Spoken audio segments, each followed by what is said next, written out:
аталышындагы темадан баштап өзгөртөлү. Темадан баштап жөн эле Манас эпос эле деп койдуңар да. Ай, Манас кандай эпос? Манас батырдык эпос. Манас тарыхый батырдык эпос. Эмне үчүн коркобуз биз? Эмне үчүн биз тарыхый каарман Манас атабыз жашаган деп айта албайбыз? Ага айта албай коркуп келдик. Бүгүнкү күнү 52-жылкы конференциялар эмес азыр. Кудайга шүгүр, эгемендүүлүгүбүз колубузда турат. Эмне үчүн даңазалоодо, пропагандалоодо? Эмне үчүн биз бир байкуш болушубуз керек да?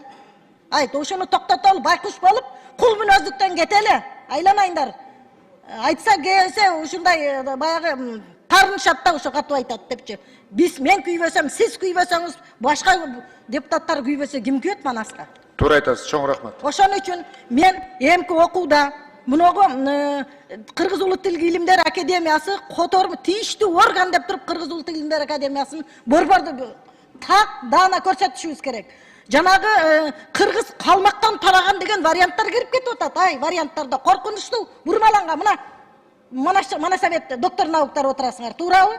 Биз Сагынбай менен Саякбайды классикалык вариант деп мына 80 ар бирин биз мына иликтеп илимий таризден өткөргөн 80ден ашуун вариантыбыз бар.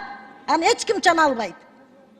Ошон үчүн биз мындан кийин Манаска биздин батырдык эпосубузга кол салуучу душмандарга жол бербешибиз керек. Аны биз мыйзамдар менен тариздеп коюшубуз керек. Анан пропаганданы дагы биз финансированиясын мыйзам менен эле толук көрсөтүшүбүз керек болуп калды. Чынында